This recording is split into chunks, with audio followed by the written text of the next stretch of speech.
Fins Up Friday on the Squad Show, and that coaching staff is almost completely rounded out, but is it time for TUA to go? We'll talk about that and much more today on your Dolphins Squad Show.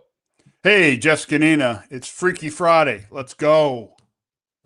Kyle Krabs, I can tell Z's chomping at the bit to get out of here. So Z, just push the button. It's Friday. Let's get rolling, man. Yep. Fins up. It's the Dolphins Squad. Everything Miami Dolphins every week. Breaking down all the big hits and game-changing plays from South Beach.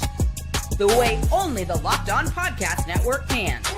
Sunshine, speed, and squad goals. The Dolphins Squad Show starts now.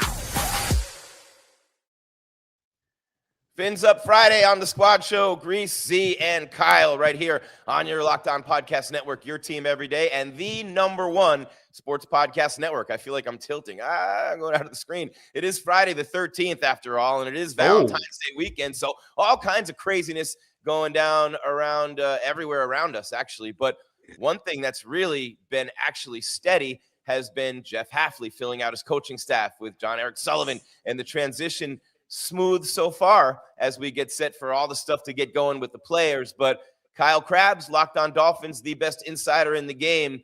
Busy 24 hours for you, man, and a lot of things going on with the Dolphins, signing players, coaches, and it being denied permission to speak to a coach by Detroit, and then they get their quarterback coach, and all kinds of things been happening in the last 2 days since our last show.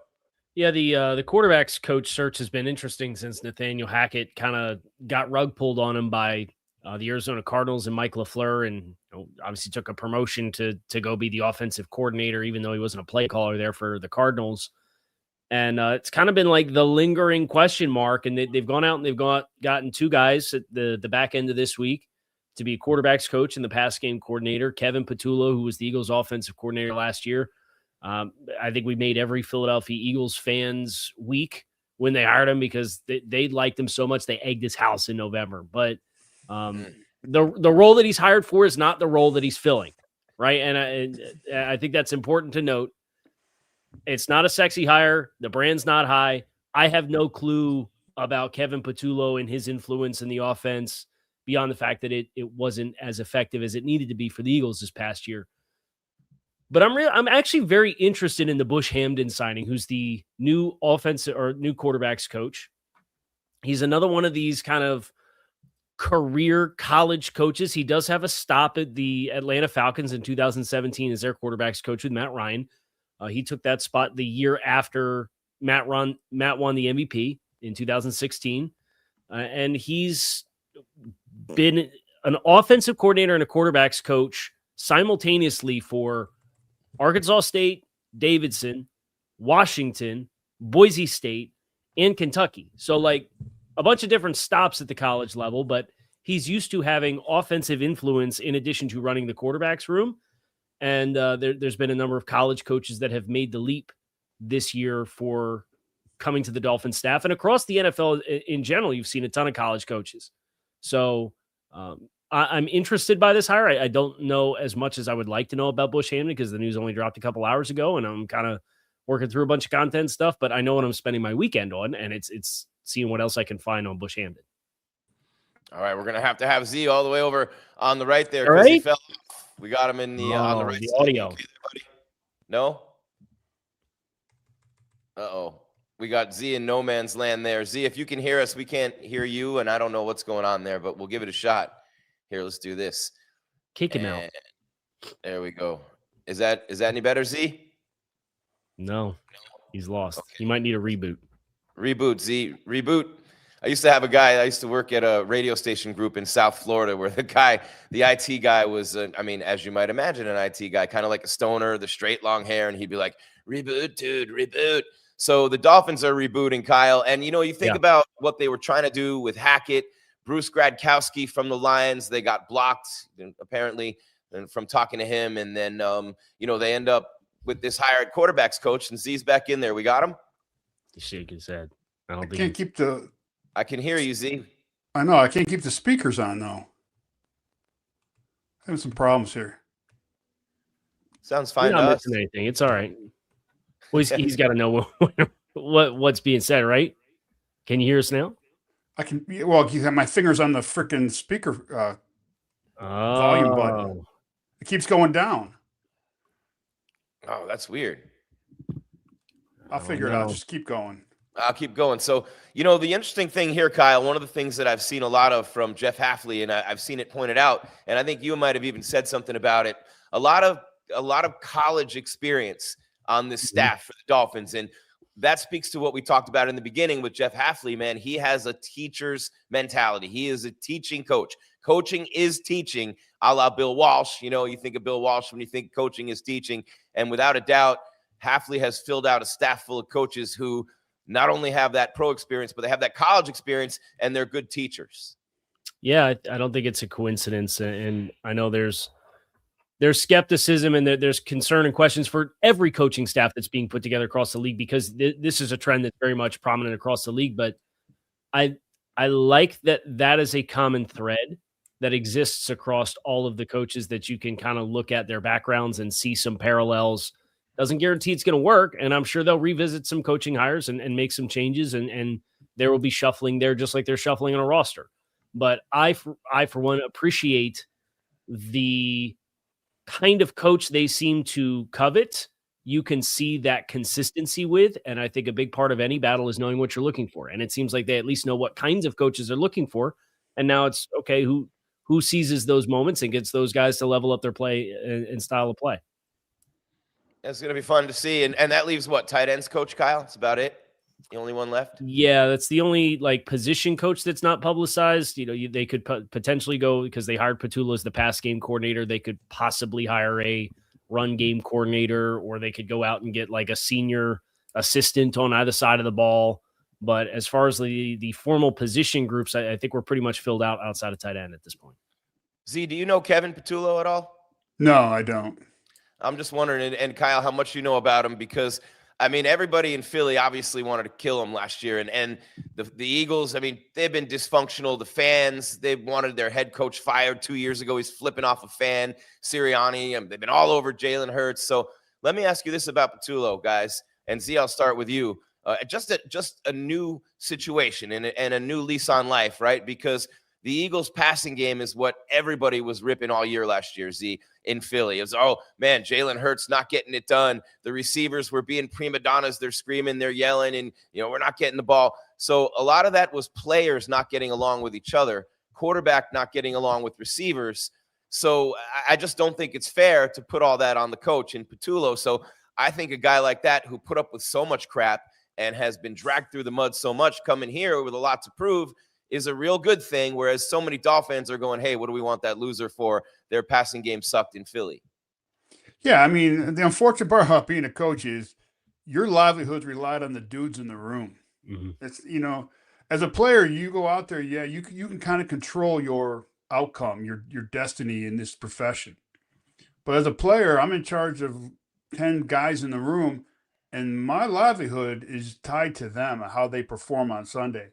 And if they decide not to do it and shut it down or just take the shortcuts, it reflects on me, even though, I have no control over it, because I can yell and scream all I want at these guys to get them going, but it's up to them to do it. And if they don't do it, I'm going to get fired, or, someone's going to take my spot or whatever, So it's unfortunate. The guy's probably a very good coach. That's why he was put in that position up there.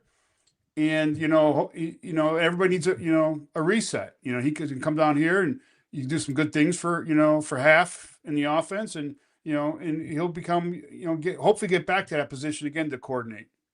Kyle, what are your thoughts there? Yeah, I was going to say, it reminds me what Z's talking about Adam Gase. And Adam Gase, the offensive coordinator with Denver, and the glowing review that he gets from Peyton Manning.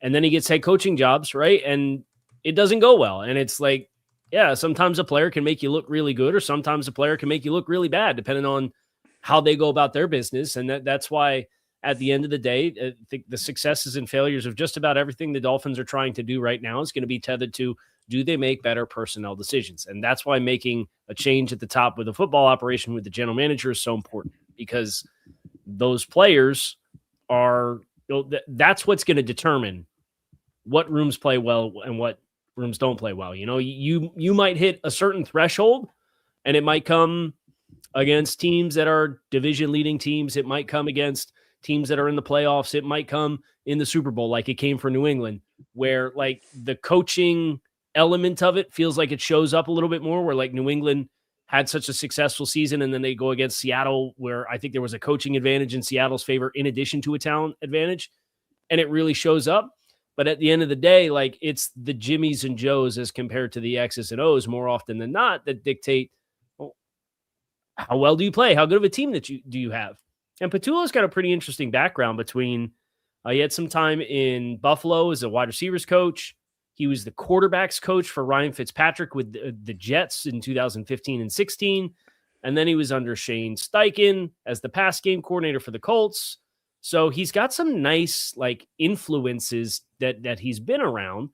And sometimes some guys are just not well suited to tie it all together and be the maestro who pulls the string and calls the plays. And that's probably a reality for Kevin Petulo based on what last year's offense looked like in Philadelphia, where they caught criticisms for the offense was too simplistic and they needed to motion more. And they ran hitch routes at a rate that was like 3x any other team in the league.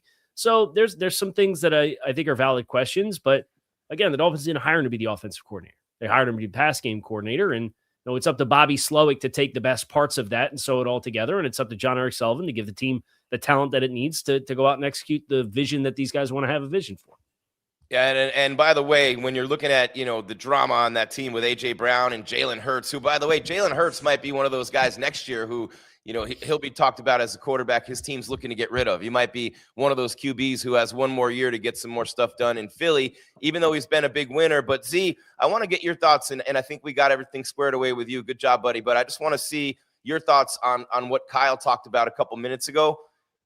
College coaches, so many college coaches on this staff. They have the pro experience, but they have the experience in college as well. And it just speaks to coaches as teachers, which is the philosophy of Jeff Hafley. And as you're rebuilding, can't help but think, hey, not enough time spent on the fundamentals by a lot of coaches and a lot of teams. And every team is different. But just want to get your thoughts from a player and coach's standpoint about having that staff that's full of guys with all that college experience and a bunch of teachers.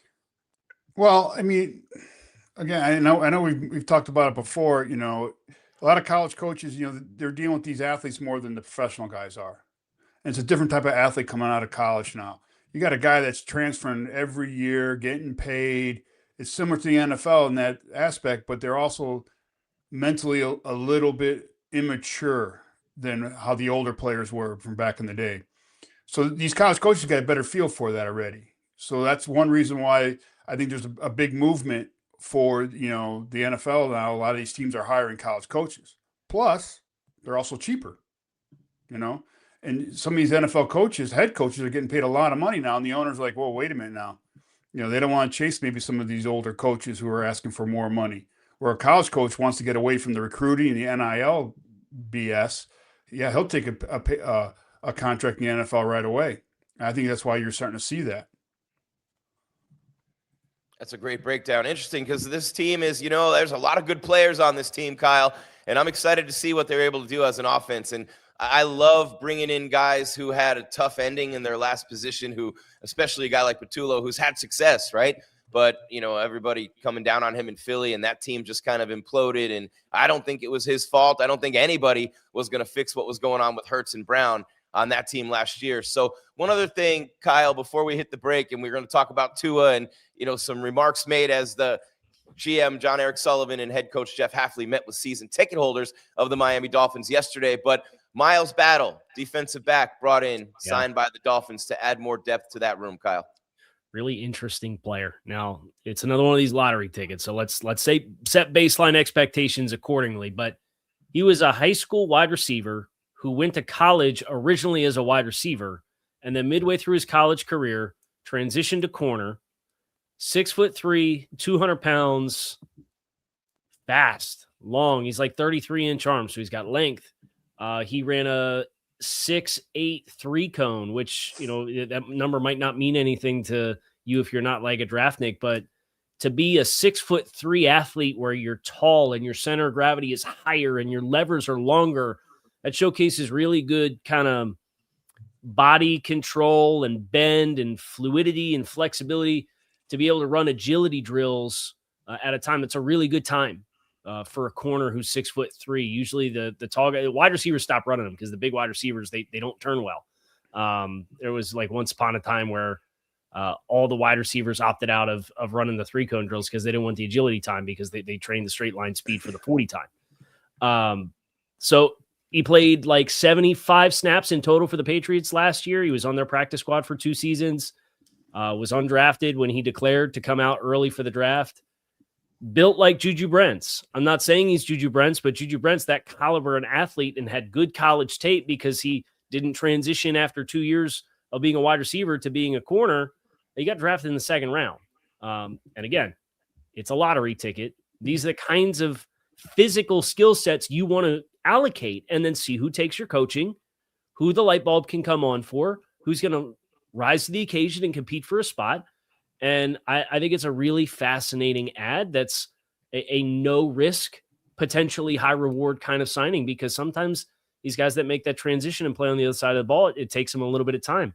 I think about Quentin Bell, and he was a late position transition coming out of college, and he goes undrafted and lands with the Raiders. And then he gets a couple years in the NFL on practice squads. And then he worked himself into being a nice like special teams and role player for the Dolphins the past couple years. So I like it. I think it's a nice ad. I don't know what the upside is. I don't know what the floor is, but you're a team that's rebuilding. You want to bet on high physical tools players and see who can take that teaching that you're trying to get those coaches to implement. And if you can get the light bulb to come on. Kyle, we're up against the break, actually a little bit over the break, but I just want to put a bow on this with you. Anything to read into there with the obviously Jack Jones and Rasul Douglas? A lot of people thinking that the Fins won't be able to keep both. I would be surprised if they kept them both, because I do think they're going to be a little cash conscious. I don't think it's as dire. The cash situation is as dire. I've been working on some projections for that offseason blueprint we talked about on Wednesday. But Rasul's probably earned himself a nice payday. I think Jack probably would be the cheaper of the two. He was more high variance of the two. But those are like Jack's going to be, this is his age 29 season, right? So your question is, if you're going to bring back vets, do you want multiple vets that are not going to have a long-term payoff? And I don't know that the answer for the Dolphins with that will be yes. I would love to have Rasul back. I wouldn't mind having Jack back. I thought he stabilized kind of midway through the season, but that's up to them on what they feel their budget is. I think I would say the same about Douglas versus Jones, wouldn't you, Z? Yeah, physical player and he's got that familiarity with Green Bay too. All right, time for the first break, guys. We will hit that and be right back with more of the show. Tua Tagovailoa, some comments made by John Eric Sullivan. The future is now for the Dolphins' new regime. Will Tua be a part of it? Almost universally, we think no, but when will that hammer drop? When will all that take place with Tua and the Dolphins? And then what we talking about, Willis? Maybe I'm showing my age here. That's different strokes, Gary Coleman. What you talking about, Willis? And Malik Willis is the Willis that we're talking about. So we'll get into that on the other side. Dolphin Squad on the Locked On Podcast Network, your team every day, and the #1 sports podcast network. All right, the Winter Games are officially here, and Jake Paul's girlfriend won a gold medal. If you're anything like us, though, you're locking in for events you only get to see on the biggest stage every 4 years, and that's why following the Winter Games on FanDuel just makes sense, right? From medal counts to individual events to finding your angle on the sports you care most about, FanDuel gives you more ways to stay connected to the action, the drama of curling matches that start slow and somehow get intense fast, speed skating races decided by inches, hockey games that feel different right from the opening face-off, men's and women's. Even niche events become must-watch when you're fully locked in to the competition. FanDuel keeping the entire Olympic experience engaging from start to finish. Man, I love the Olympics, and then you get the action on top of it. Yeah, baby, the Winter Games are on, and there's no better way to follow them than with FanDuel. FanDuel, play your game. On the Locked On Podcast Network, your team every day. You guys Winter Olympics fans? Z, Kyle? Oh, God, yeah. They're great, aren't they? I usually just have it on in the background, but I love having the competitive sports up and get a chance to see it once every 4 years, and the athleticism I could not fathom. I got a sheet of ice out front, and I can't even make it down to the mailbox. So God bless him for all the stuff they can do athletically on the snow. Right, no doubt. What about you, Z? What's your favorite sport in the Olympics? Curling and speed skating. The curling. Speed skating. That's only two I could probably do.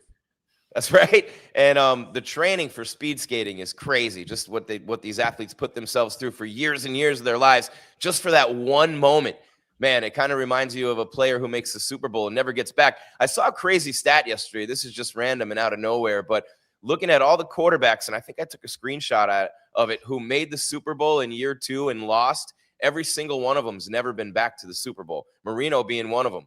Now the latest is Drake May, Kyle. Let me see if I can find that picture. We could only be so lucky for that trend to continue. I would not be mad one bit. You would not be mad one bit. Are you ready for this, Kyle? NFL QBs that lost the Super Bowl in their second year. Dan Marino never made it back. Colin Kaepernick never made it back. Joe Burrow hasn't made it back. Brock Purdy hasn't made it back. And now Drake May is the latest name on that list. And Drake May, as I said, go ahead and keep the trend alive. Do not make a return trip, and I'll be in for a very happy decade. Right? There's nothing to it. There's something to it at the same time, but there's definitely something to it, Kyle, when it comes to Tua Tagovailoa and the Dolphins' big decision. We know about the record money for dead cap that would beat Russell Wilson by almost $15 million. And we know about the last 2 years steadily declining, going downhill, the injury history, the hip probably a lot worse than we thought it was. And remember the college injury on top of that. So most people thinking Tua Tagovailoa is a shot fighter. Nobody's going to give the Dolphins much for him anyway, because they know the situation they're in. But interesting updates with Tua, and obviously the Malik Willis pursuit. People are saying it's down to the Dolphins and the Browns. But first, Kyle, your thoughts on what's going on with Tua and the Miami Dolphins after what John Eric Sullivan said to the season ticket holders, just saying we're getting close to a decision, and when we do, we'll let Tua know whether he's going to be a part of this or not, and we'll move forward. But you can rest assured that we will add competition to that room one way or the other to make it the best that we can. No endorsement there. And if you're reading between the lines, Kyle, he's just like, yeah, we'll let him know when we let him know. Yeah, they continue to say the right things and handle it with grace, and they're aware of kind of the complexities that come with the dollars that are attached here.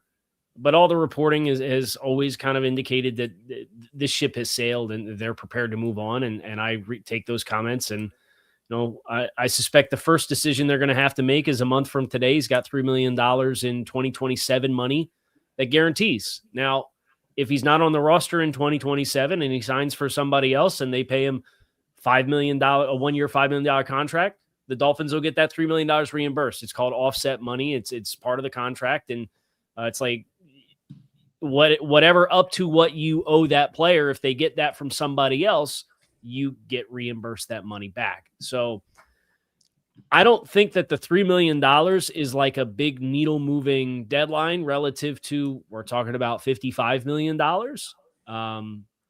It just comes down to whether or not they gauge the market at the NFL Combine and they think that they can trade him. If they think that they can trade him, I would expect they'll hold on to him, and they might manipulate his contract a little bit for cap purposes, because they're going to want to offload other big contracts and kind of free up some of that money. And they can't free up the Tua money unless they trade it.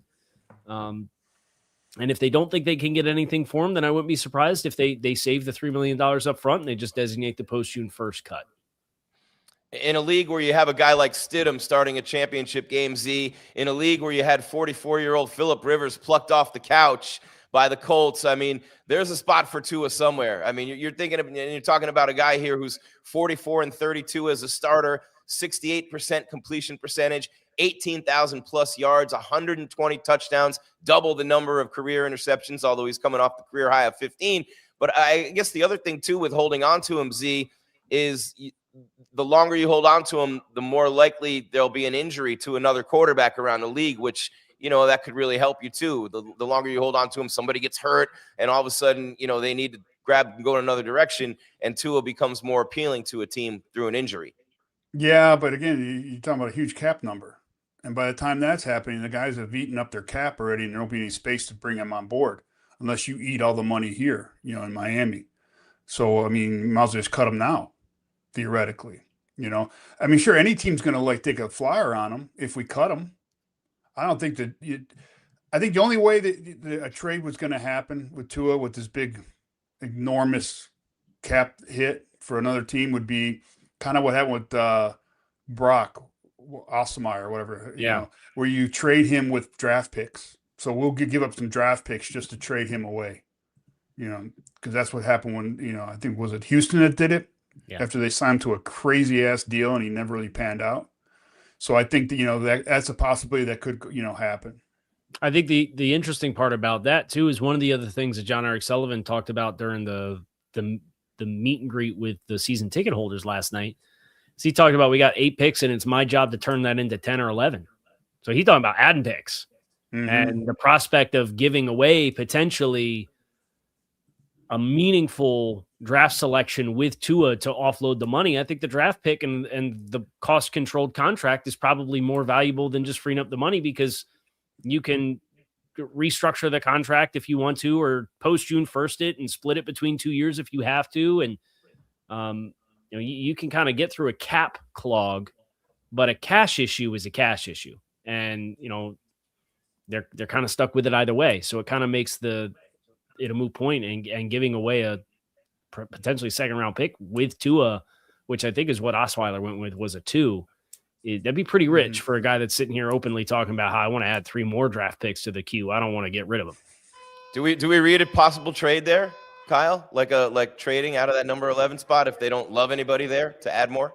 Yeah, I think they're kind of at an interesting intersection with the draft talent that's available, where, I could see them having a favorable player, a blue chip player, that whether it's Caleb Downs or Sonny Styles or maybe one of the corners, but the linebacker and the safety those are not premium positions, right? So they don't typically get put up on that pedestal and get drafted in the top 8 picks.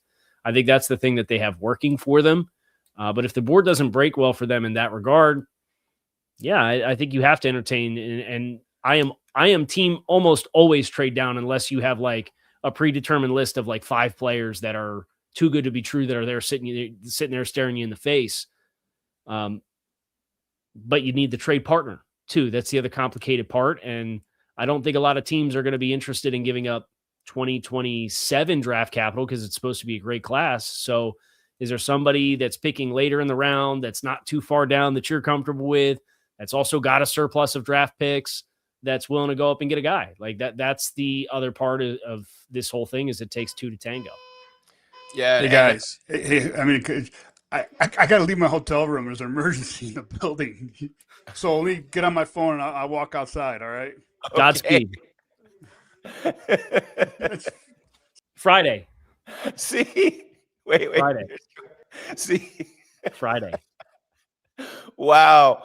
I was wondering what that was. I thought they finally found Z after all these years. It was up, Right. Like, I heard the alarm going off and he's looking out and I'm like, oh, well, what is this car alarm? And I guess not. So what was that movie, Catch Me If You Can, where Tom Hanks finally catches Leo and Leo? Yes, the forged checks. They got the Z. Pilot checks. Man, so where were we? Oh, man, that's funny. I heard it. You must evacuate the building at once. I thought it was a Dolphins fire sale.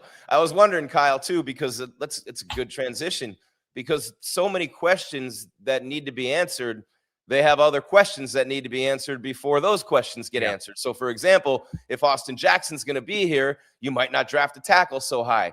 Minka Fitzpatrick had a good year at safety. Does that mean you don't draft Sonny Styles? Maybe you renegotiate with Minka and we'll see what happens there. Whatever you do with Chubb, does that determine whether you go with one of those top rush ends at number 11, or do you keep him? Do you pursue Malik Willis? Are you going to look at a Ty Simpson? Do you think of Carson Beck in the 3rd round or somebody like that? So many of these questions that we want answers and need answers to, they have other questions that need to be answered first. Yeah, I think it underscores just the amount of work that has to be done on the roster. And that's why when they talk about, like, it's going to take a minute, be patient, we understand it's going to be a process. I think you just have to – I think the smart thing to do is to treat the draft like a talent farm. And it's not addressing your needs. It's not walking through plucking daisies to pick a guy because you need this position or that position. you need to level up the amount of difference-making talent that you have on the roster. So regardless of what position that is, I think that's, for me, probably where this starts. And I would imagine somebody's going to get designated a post-June 1st cut that's not TUA, so that they have like a June, July salary cap spending ability that would allow them to, if they get through the draft and they're like, hey, we functionally need a right guard, they can sign somebody to, in theory, play right guard. And I hope it's not right guard, because would hate to hear the fan base on the drumbeat about they don't care about the offensive line for another season. But just in theory, I think you go through the first wave of free agency. If you feel like there's any good value difference makers that are available that are appropriate within what your budget allocates. And that's a very big conversation that has a lot of layers, but it involves getting rid of players that are on the roster now, right? That involves Minka's got no guaranteed money. Do you keep him? Because if you keep him, that means you probably are moving on from Austin Jackson and James Daniels. And I'd move on from James Daniels either way, but Bradley Chubb, he's owed $20 million. You can cut that, but then some of that can go back into what you can spend on free agents to put onto the roster. So you kind of have to play that jigsaw puzzle game first, decide who you're comfortable keeping. That probably determines your cash budget for the first wave of free agency, which then in turn can allow you to target probably one or two players that could be starters for you.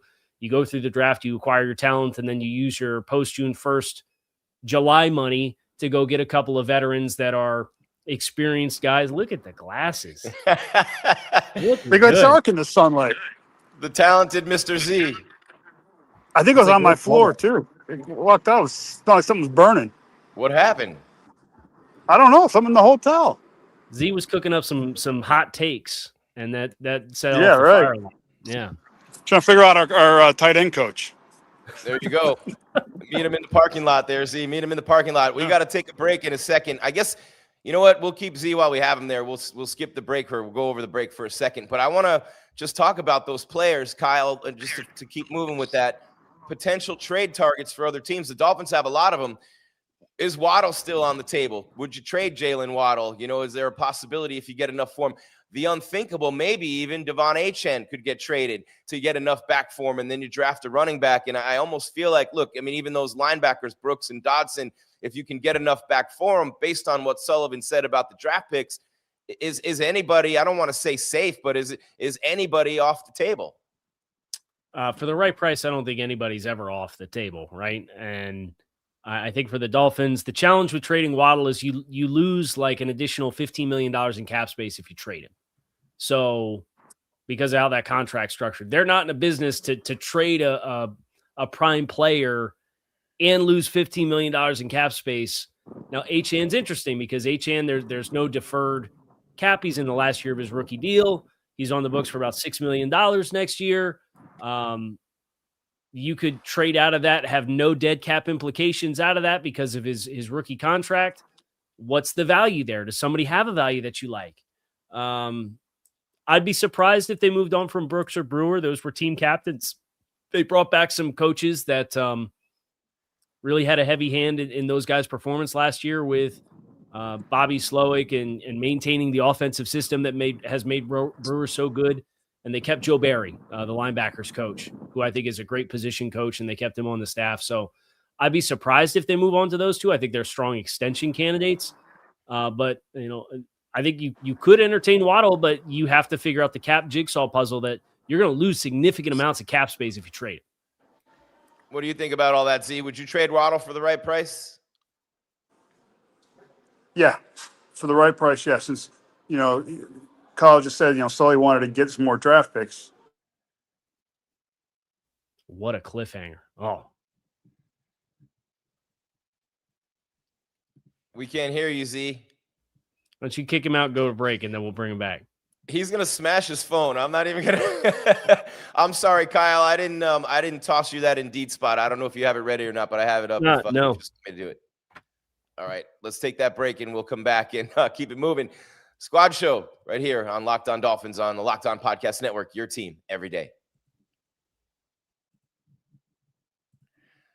All right, if you've ever hired someone who looked good on paper but wasn't the right fit, you know how important that is. You want candidates right, who truly match what you're looking for, trust Indeed sponsored jobs. Hiring? Indeed is all you need. Indeed. Stop struggling to get your job post seen on other sites. Indeed sponsored jobs put your post at the top of the page and help you reach the right candidates faster.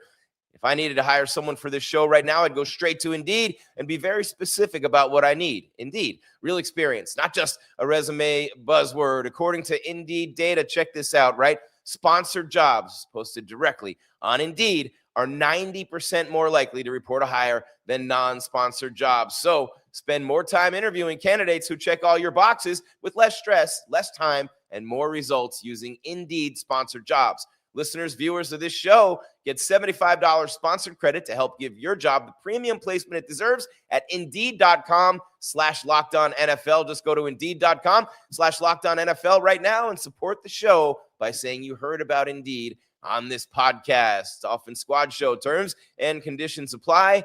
Hiring, do it the right way with Indeed. Indeed on the Locked On Podcast Network, your team every day. Let's see. We got. Oh, oh no, he's getting on his. It looks like he's getting in on his computer now. We got two Z's. Which Z do we?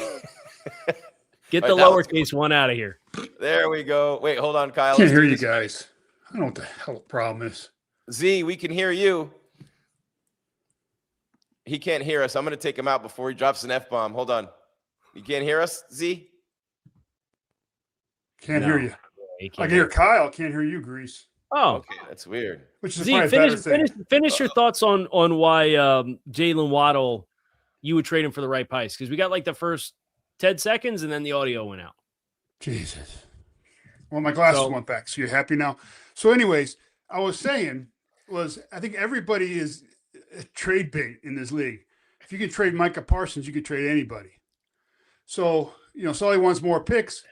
If you get a second or a third, you got to think about it, right? Because best way to lower your salary cap is get a bunch of good rookies in and playing rookie deals.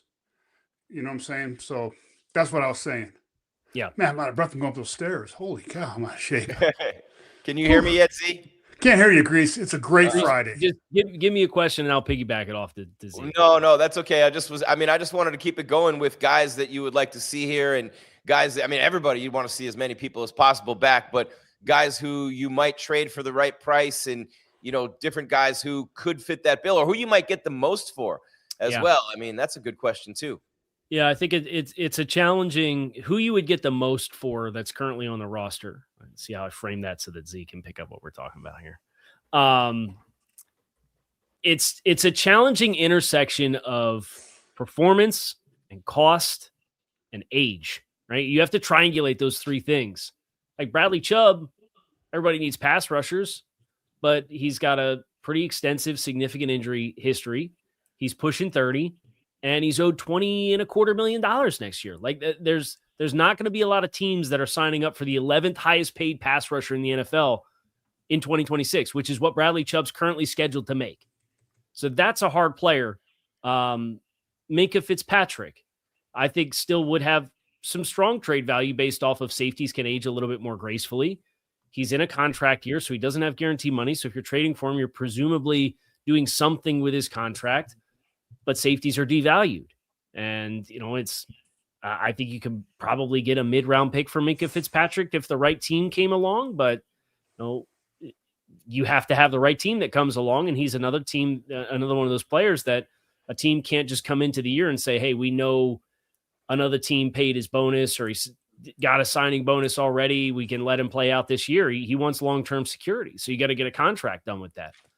I think Waddle or Achane, Waddle being a player that's in the prime of his career, has a long-term contract already established, set in place, and the signing bonus has already been paid for when the Dolphins sign him to that contract. I think that's an attractive contract for other teams to go after, even though there's some challenges that come with it because of the cap and how they've structured the contract to defer future years defer cash into future years of the cap. And then I think Devon Achane, but again, there's a running back element there that's not a premium position. So I think those are of the names we're talking about, those are probably the right names to invoke.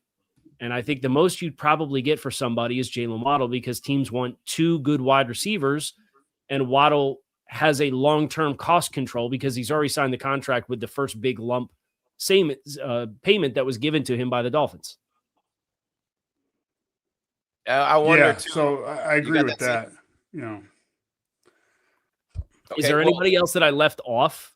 Z, like, what are your thoughts as a defensive line coach and the scheme that Aaron Brewer has played in under Mike the last couple years? And then knowing what the tape looked like with Aaron as both a guard and a center in Tennessee, right? Like, how, when you look at an offensive lineman skill set like that, and the concern that I know a lot of Dolphins fans have is that without Mike, it's not going to be the same.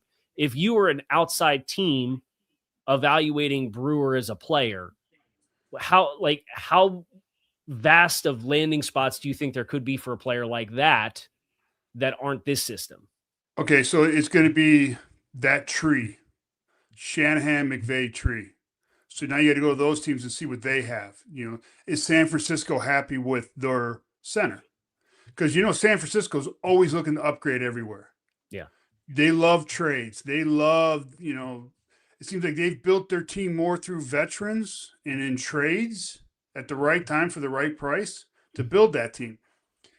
I mean, if you look at their first round draft picks, I hate to say it, and they're good friends of mine out there, they haven't landed on a lot of them throughout the year. The quarterback, some defensive ends. I'm not talking about Bosa.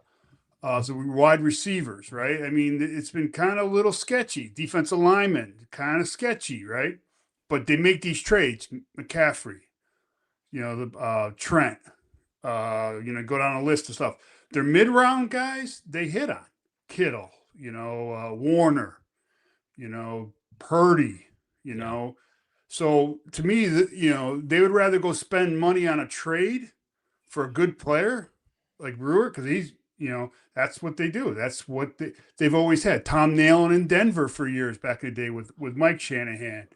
God, I just had the guy's name in my head that we had. Chris Meyer that we had in Houston came from Denver. Was a quick, fast, you know, center, get up on the second level like right away, right? I was like more like a Kevin Mawai, more like a Kelsey, right? The smaller center who's very smart, gives the right calls out, can get to the second level, you know, and take care of that. And that's what, you know, to me, that's what that, you know, Brewer is, right?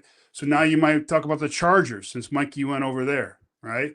You can talk about Minnesota. I don't know what their situations are at center, but, you know, that's kind of the tree. Atlanta now with Stefanski, that's from the tree. Okay, so that's how you would look at a player like that. You have to look at the tree and see what teams might need a center, and that's probably where he'd fit in.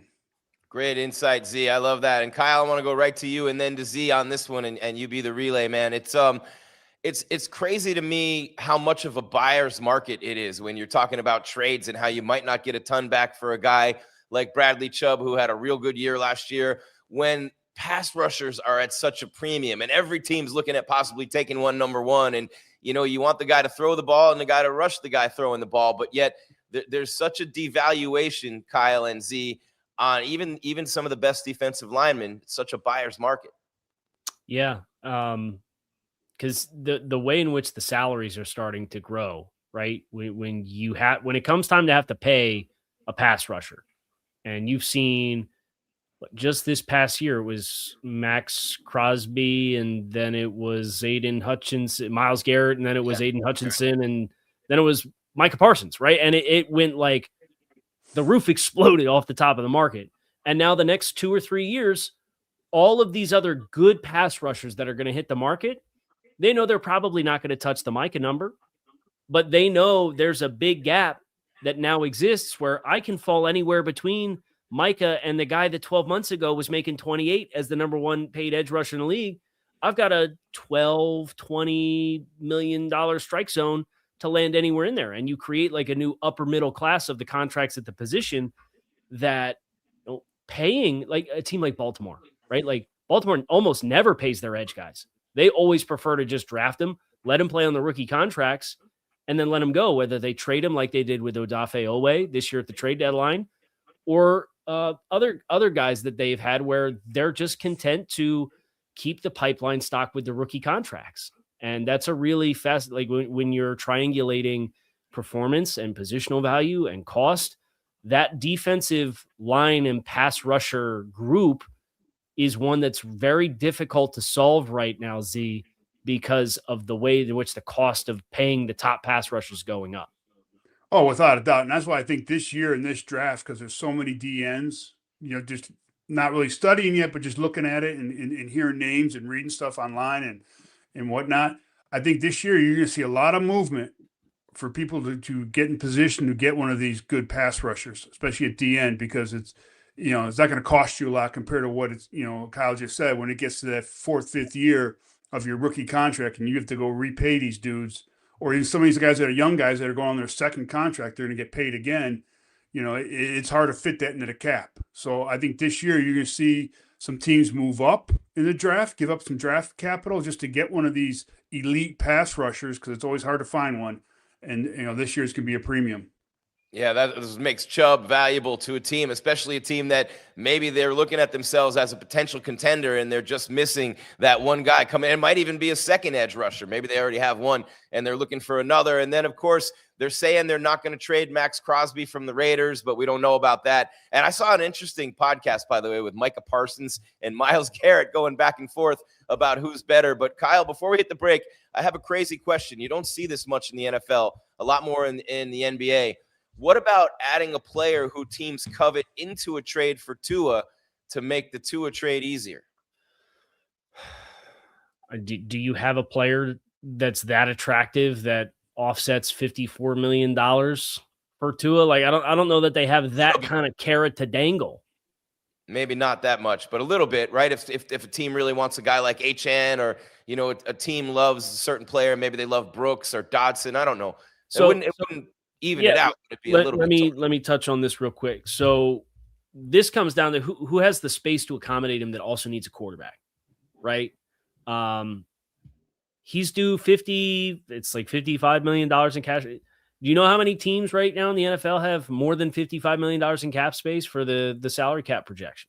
Less than 5. It's 6. Yeah. So, I mean, it's a very short list, and it's the Titans, who just took the first overall pick at a quarterback last year, the Raiders, who are taking the first overall pick with a quarterback this year, the Chargers, the Jets in the division, the Washington Commanders, and the Seattle Seahawks. Those are the only teams in the NFL right now that have enough salary cap space to take on 54. Now, you could trade for him and then restructure his salary and make it a significantly smaller number. But anybody that's acquiring Tua is doing so for a short-term window and a short-term gap to maybe compete with a young guy that you have in the room, or to maybe see if you could catch lightning in a bottle while you figure out what your long-term prospects are at the position. Because everybody kind of knows, like, that contract is not going to survive. Like, at some point, that contract is going to be terminated, and he's going to be in the market to sign a new contract somewhere else. Yeah. So I don't think anybody that's going to be acquiring him is going to want to play a bunch of funny money with his contract, restructure it, and then kick $40 million in cap debt into future years, which is why, like, the Dolphins kind of have the mess. They're going to have to eat a majority of it if they want to move him regardless, I think. And if you're doing that, then I'm certainly not sending another asset with him to go out the door.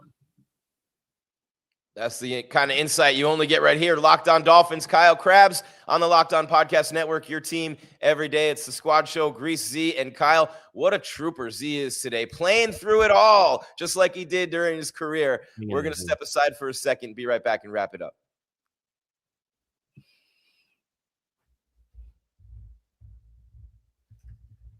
Z, man, what a leader you are. What an example. Oh, look at that. I'm telling him what a leader he is, an example he's setting, and the gods knocked him off again. Look at that, Kyle.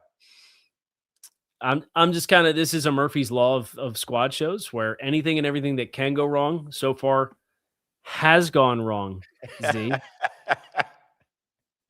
Can you hear me, Z? I don't think he can hear me still. He can hear me? I can hear you now. I was listening to on the phone. There we go. Got it. Man, look at you. Who's for a guy who told us in the beginning of the show that you didn't have anything on the tech side, man. You're doing a great job holding it together. I got my finger on the freaking up button for the volume because for some reason it keeps going down to nothing. And then the last thing I put it on mute, so I listened to on a delay on the phone to what you were saying. I need a drink after this. We got duct tape. Oh, now I can't hear Kyle. I need a drink after what Kyle said. You can't hear Kyle, Z? No. Just... Right. I'll be the relay here, Kyle. But Kyle, I want to talk. Kyle just scared the crap out of me, Z, because he talked about a whole bunch of teams who have over $50 million in salary cap room. And one of the teams on that list is the Chargers. They had all the injuries this year after the hot start. So you might, think of a parlay on FanDuel. Chargers to win it all. Herbert for MVP with Mike there. They brought in Gase after the layoff. But still, that team with Herbert, with all that salary cap room, with Harbaugh and Mike on the offensive side, that scares me when I hear that about the Chargers. Yeah. No, they're sitting pretty. But a lot of teams like that, Tennessee, I think Tennessee's got a chance to do something, and once they figure out the quarterback situation, and because they have a pretty good defense, I think, right? And it just seems like they've been solid, they just haven't been in the right position, throughout the season, but they have over 100 million in cap value, coming up. And then you got the Raiders in number 2. So, we'll see what Coob's got going on down there, make a few moves, they got to figure out the quarterback situation, which, okay, they get the first overall, they get the kid from Indiana. God, he's saying that. But, then they got a lot of cap space because, now they're working on a guy 5 years with, not a bunch of money at that position. I know, it's a bunch, but not compared with what Tua is and some of these other quarterbacks, what they're making. So, they got a chance to set themselves up for a good future too.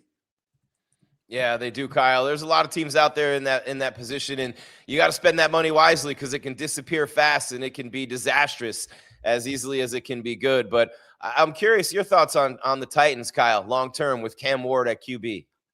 Yeah, Cam had some nice performances down the stretch. I'm pretty optimistic on what that can look like if they get the group around them right. And Brian Daboll, and it sounded like the Giants really liked Cam Ward in the draft and didn't get a chance to get him. So they end up getting Jackson Dart later in the round. But Cam's got a really exciting skill set. He's got to learn how to ride the lightning, right? Like it's the big thing with him is kind of like what Caleb Williams was when Ben Johnson came in. Is the outside of structure stuff can be such a blessing and such a curse for a quarterback. And Cam had such an electric year at University of Miami with what he could do outside of structure. And he learned pretty quick. It doesn't quite work the same way in the NFL as far as what you can do creating outside of structure because the windows close faster.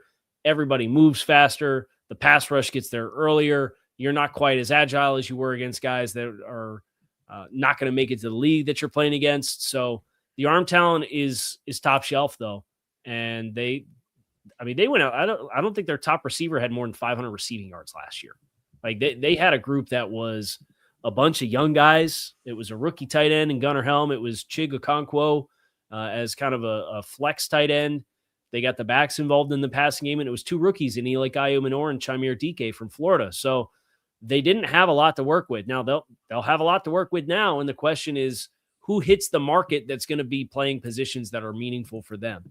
And I don't think they're going to find $100 million in cap space value in free agency with this year's group, but go get a couple of guys that can help make his life a little easier. Hope the offensive scheme makes his life a little easier. Hope that Daboll connects with him, and they can kind of get off to the races here a little bit and see if they can get him moving in the right direction.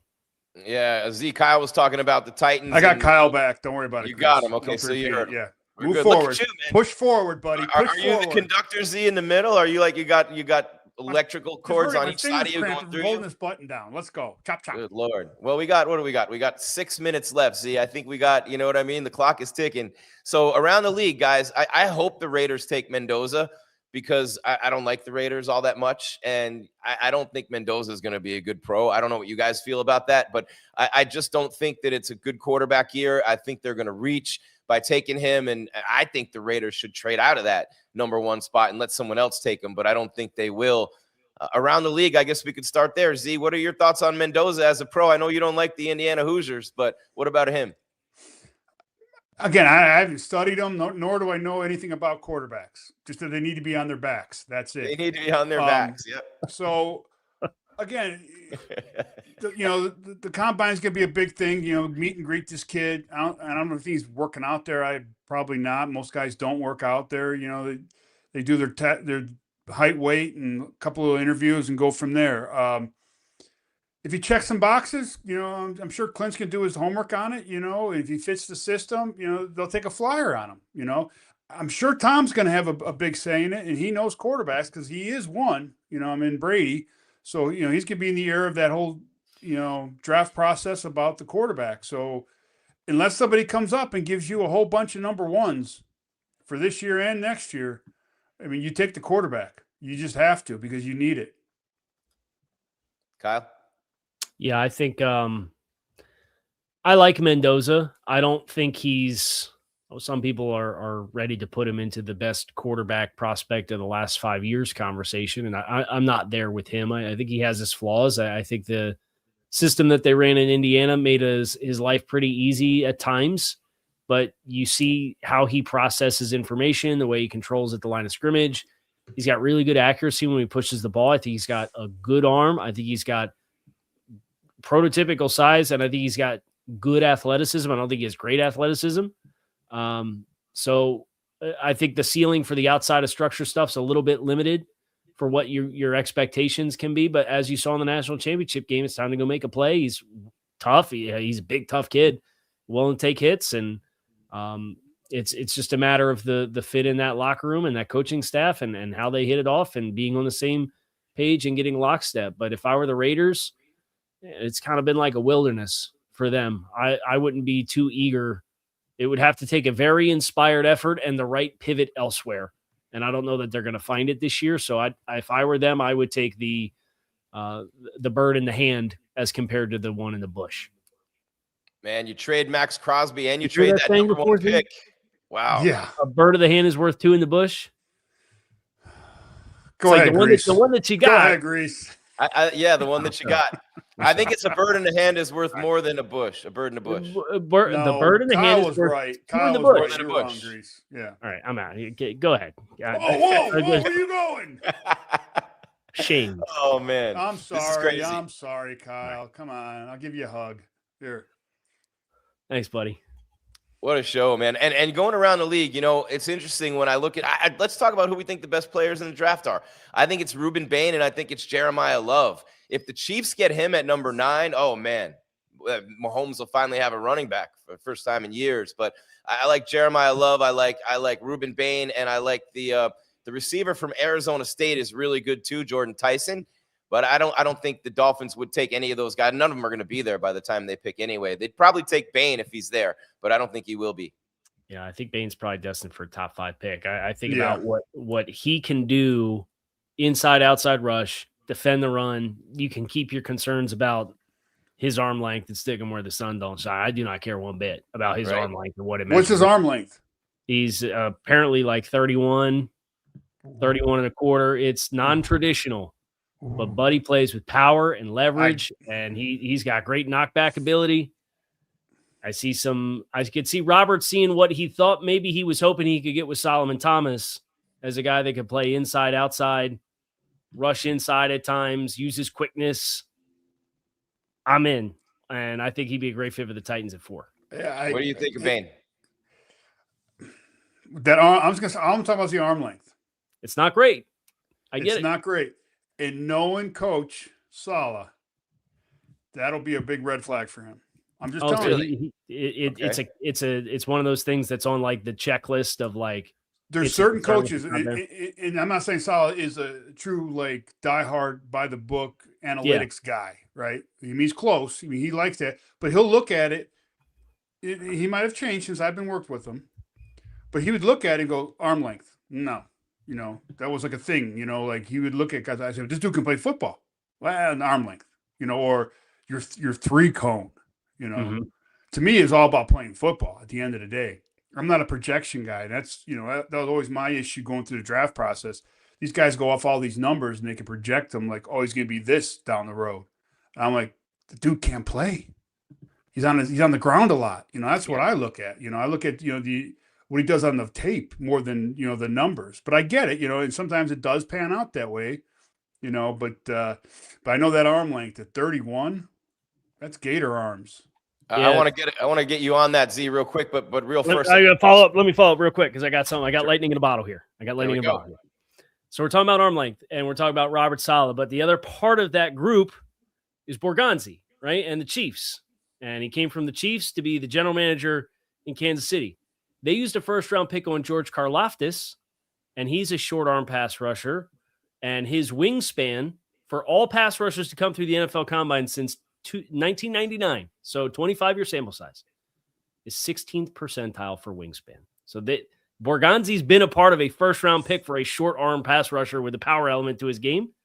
I'll be interested to see if it comes down to who wins the power struggle, if that is something that Robert really cares about. Well, I'm not saying I'm just saying he would always mention it to me. Yeah. So if he cares about it, but if the front office is convicted, that's where it becomes a really interesting dynamic of making pick number 4.